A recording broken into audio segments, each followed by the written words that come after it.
मुंबईत रस्त्यांचं काम सध्या जोरदार सुरू आहे। ही कामं पाहून मुंबईकरांनाही वाटतंय की येत्या पावसाळ्यात खड्डेमुक्त रस्ते मिळतील।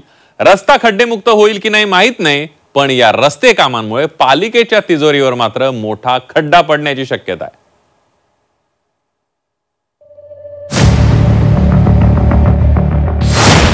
मुंबईतल्या खड्ड्यांवर होऊ दे खर्च। 6 वर्षात 1294 कोटींच्या निधीचा वापर। खड्डे पूर्णपणे न बुजल्यानं पुन्हा पालिकेकडून निविदा। मुंबईच्या रस्त्यावरचे खड्डे हा प्रश्न वर्षानुवर्ष चर्चेला जातोय। आता ही पावसाळ्याआधी म्हणजे निवडणुकीआधी खड्डे पुन्हा ठळकपणे दिसतायत।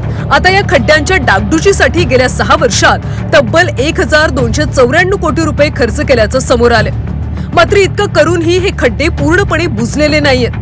त्यामुळे यंदाही शहरातले खड्डे बुजवण्यासाठी पालिकेतर्फे निविदा काढली जाणार आहे। मात्र काँक्रिटीकरणामुळे खड्डे कमी झाल्याचा दावा करत यंदा या खर्चात गेल्या वर्षीच्या तुलनेत 25 ते 30% कपात करण्याचा निर्णय घेण्यात आलाय।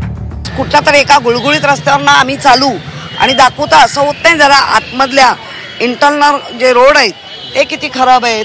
हायवे फक्त चालून नाही चालत, बाकीच्या पण रोडवर आणि सगळंच काँक्रिटीकरण करणं म्हणजे ग्लोबल वॉर्मिंगला आपण आमंत्रण देतोय मोठं।